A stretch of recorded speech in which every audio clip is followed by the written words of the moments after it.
नमस्कार, live cities की night bulletin दिन भर बिहार में आपका स्वागत है। मैं हूं आपके साथ प्रीति झा। खबरों की शुरुआत करेंगे, लेकिन उससे पहले एक नजर डालते हैं आज की सुर्खियों पर। मंत्री अशोक चौधरी के ट्वीट से बिहार में मचा बवाल। जदयू एमएलसी बेटे की मौत, फोन पर सीएम नीतीश ने दी संतावना। अशोक चौधरी के ट्वीट पर कुशवाहा ने जताई आपत्ति। मुकेश सहनी बोले, सीएम नीतीश को राजनीति से लेनी चाहिए रिटायरमेंट। तेजस्वी पर भड़के दिलीप जायसवाल, जाहिल आदमी है। दरभंगा एम्स के लिए जमीन ट्रांसफर का काम पूरा। बढ़ते अपराध पर डीजीपी ने की बैठक। एसीएस सिद्धार्थ का बड़ा एक्शन। मधुबनी में 1 करोड़ की शराब जब्त। बिहार के 26 जिलों में होगी मूसलाधार बारिश। और अब खबरें विस्तार से। मुख्यमंत्री नीतीश कुमार के करीबी मंत्री अशोक चौधरी पिछले कुछ दिनों से बिहार की सियासत में सुर्खियों में हैं। दरअसल जदयू कोटे के मंत्री अशोक चौधरी ने सोशल मीडिया पर एक कविता के जरिए तंज किया है। अशोक चौधरी लिखते हैं कि एक उम्र के बाद आपको कोई ना पूछे या कोई पीठ पीछे आपके बारे में गलत कह रहा है तो दिल पर लेना छोड़ दीजिए। अपने हाथ कुछ नहीं है। ये अनुभव आने पर भविष्य की चिंता करना छोड़ दीजिए। हालांकि नीतीश कुमार से मुलाकात के बाद अशोक चौधरी ने नीतीश कुमार के साथ 2 फोटो ट्वीट किया। साथ में लिखा कि कुछ तो लोग कहेंगे, लोगों का काम है कहना, तो सुनी सुनाई बातों पर ध्यान देना छोड़ दीजिए। अशोक चौधरी के ट्वीट को लेकर जदयू का भी रिएक्शन आया है। जदयू के मुख्य प्रवक्ता और एमएलसी नीरज कुमार ने कहा कि नीतीश कुमार पर निशाना साधने वाला कोई नहीं है। नीतीश कुमार बिहार की जनता के दिल में बसते हैं। 19 साल से राज्य के मुख्यमंत्री हैं। नीतीश कुमार पर अगर कोई छंद भाषा का इस्तेमाल करेगा तो सीधा जवाब भी सुनने को तैयार। वैशाली की सांसद वीणा देवी और जदयू एमएलसी दिनेश सिंह के बड़े बेटे राहुल उर्फ छोटू सिंह की मौत सोमवार को सड़क हादसे में हो गई। घटना पर दुख जताते हुए मुख्यमंत्री नीतीश कुमार ने फोन पर दिनेश सिंह को सांत्वना दी। सीएम नीतीश ने दिवंगत आत्मा की चिर शांति तथा उनके परिजनों को दुख की इस घड़ी में धैर्य धारण करने की शक्ति प्रदान करने की ईश्वर से प्रार्थना की। वहीं रेवा घाट पर दाह संस्कार में भारी संख्या में लोग शामिल हुए, जिसमें मुजफ्फरपुर के सभी विधायक और जनप्रतिनिधि भी मौजूद थे। सभी ने ईश्वर से मृत आत्मा को शांति प्रदान करने की कामना की। बताया जाता है कि जब यह हादसा हुआ उस वक्त छोटू सिंह ने हेलमेट नहीं पहन रखा था।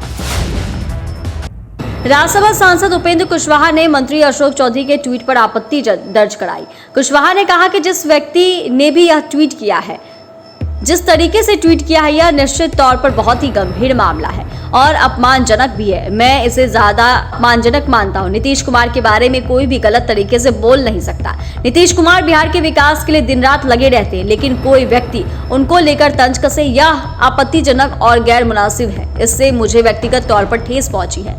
उन्होंने कहा कि अब सफाई देने से क्या मतलब, क्या कहा जाता है कि तीर कमान से निकलने के बाद वापस नहीं आता है। ऐसे दिखाते थे कि नीतीश कुमार के बहुत करीबी है, लेकिन आज जो उन्होंने ट्वीट किया है उससे उनकी भेद खुल गई।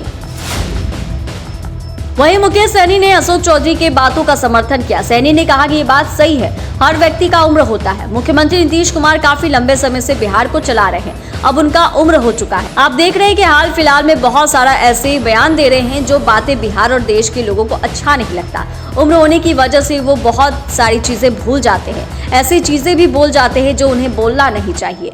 वहीं मुकेश सहनी ने कहा कि मुझे लगता है कि मुख्यमंत्री नीतीश कुमार नई पीढ़ी के लोगों को, यानी हम जैसे को कमान सौंप देनी चाहिए। उनको हैप्पी एंडिंग करते हुए रिटायरमेंट लेना चाहिए। ये बातें मुकेश सहनी विकासशील इंसान पार्टी के आईटी सेल पदाधिकारी की बैठक सह प्रशिक्षण शिविर में कही। सैनी ने कहा कि आईटी क्षेत्र में हमें और मजबूत करने की जरूरत है। उन्होंने कहा कि हमारी तैयारी प्रदेश की सभी 243 सीटों पर हो रही है। सभी पार्टी की इच्छा अधिक से अधिक सीटों पर चुनाव लड़ने की होती है। ऐसे में हम लोग भी महागठबंधन में हैं और सब कोई मिलकर चुनाव लड़ेंगे। बिहार की सियासत में जुबानी जंग तीखी होती जा रही है। पिछले दिनों नीतीश कुमार की समीक्षा बैठक में बड़े अधिकारियों को गैर हाजिरी पर नेता प्रतिपक्ष ने सवाल उठाए, तो सत्ता पक्ष अब तेजस्वी की समझ पर सवाल खड़े कर रहा है। नीतीश कैबिनेट के मंत्री और बीजेपी के प्रदेश अध्यक्ष दिलीप जायसवाल ने भी इस मुद्दे को लेकर तेजस्वी पर जोरदार हमला बोला और कहा कि समीक्षा बैठक में अधिकारी किस कारण से अनुपस्थित रहे, तेजस्वी को कैसे पता। मुख्यमंत्री जी का निर्देश था कि क्या काम करना है आपको और कहाँ काम करना है, ये तेजस्वी हिसाब किताब रखेगा।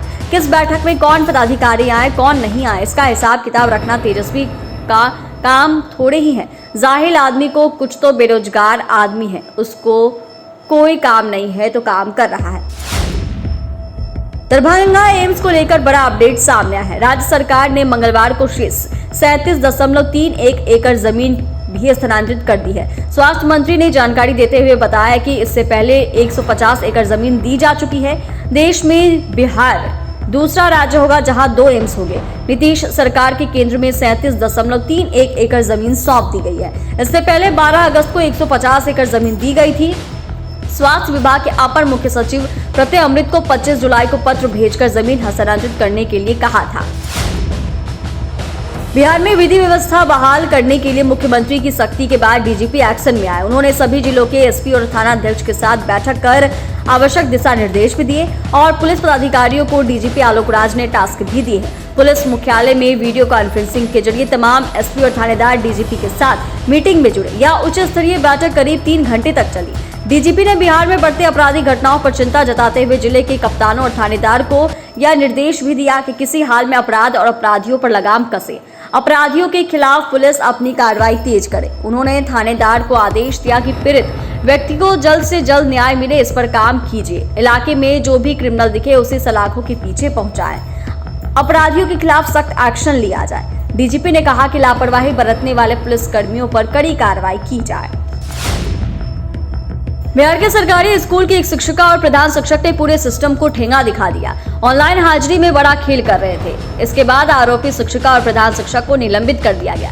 मामला पूर्वी चंपारण जिले के कोटवा प्रखंड के जसौली पट्टी मठ माधो प्राथमिक विद्यालय का है। खेल में शामिल शिक्षिका मित्रविंदा कुमारी और प्रधान शिक्षक निरंजन कुमार सिंह तो निलंबित हुए ही कोटवा प्रखंड के बीईओ उपेंद्र कुमार के खिलाफ कार्रवाई की साजिश भी की गई। जिला शिक्षा पदाधिकारी पूर्वी चंपारण ने आरोपी बीईओ के खिलाफ आरोप पत्र गठित कर निर्देशक प्राथमिक शिक्षा को भेजा। बीईओ के खिलाफ 8 आरोप लगे हैं, जिसमें शिक्षिका की ऐप पर गलत तरीके से उपस्थिति दर्ज कराने में भूमिका समेत अन्य आरोप हैं। वहीं प्रखंड परियोजना प्रबंधक की सेवा को वापस कर दिया गया। मधुबनी में पुलिस और उत्पाद विभाग की टीम ने छापेमारी कर ट्रक से 1 करोड़ की शराब को जब्त किया। दरअसल मद्य निषेध विभाग पटना द्वारा दी गई सूचना के आधार पर झंझारपुर के भैरव स्थान थाना पुलिस ने बड़ी कार्रवाई करते हुए जूट की थाली बोरी लदे ट्रक से भारी मात्रा में विदेशी शराब बरामद किया। पुलिस ने ट्रक चालक को गिरफ्तार कर लिया। गिरफ्तार तस्कर की पहचान राजस्थान के जोधपुर जिला अंतर्गत जाबा थाना के गोदरा की धनिया हरलाया निवासी हरिराम के बेटे बनवारी के रूप में हुई है। झंझारपुर डीएसपी पवन कुमार ने बताया कि मद्य निषेध विभाग इकाई पटना द्वारा सूचना मिली और एक यूपी नंबर की 10 पहिया ट्रक में लोड करके छुपे हुए बड़ी मात्रा में शराब लाई जा रही थी। बिहार में अगले 3 दिनों तक झमाझम बारिश होगी। इसको लेकर अभी से ही मौसम विभाग लोगों को अलर्ट कर रहा है। विभाग का कहना है कि इस दौरान वज्रपात की भी संभावना है। ऐसे में अगर ज्यादा बारिश हुई तो लोगों को परेशानी बढ़ जाएगी, खासकर बाढ़ पीड़ितों की। इसी के साथ पटना मौसम विज्ञान केंद्र ने अपने अनुमान में अगले 24 घंटे में प्रदेश के दक्षिण और उत्तर पूर्व जिलों में भारी बारिश के साथ ठनका गिरने की संभावना जताई है। दरअसल मौसम वैज्ञानिक की माने तो पश्चिमी मध्य बंगाल की खाड़ी में एक ट्रफ लाइन का क्षेत्र नजर आ रहा है, जिससे मध्य बंगाल की खाड़ी में एक चक्रवाती संरचना बन रहा है। इस कारण बिहार के कई जिलों में बारिश का अनुमान है। पटना समेत 26 जिलों के लिए येलो अलर्ट जारी किया गया है। चैनल को सब्सक्राइब करें, फेसबुक पेज को लाइक करें। वीडियो देखने के लिए आपका धन्यवाद।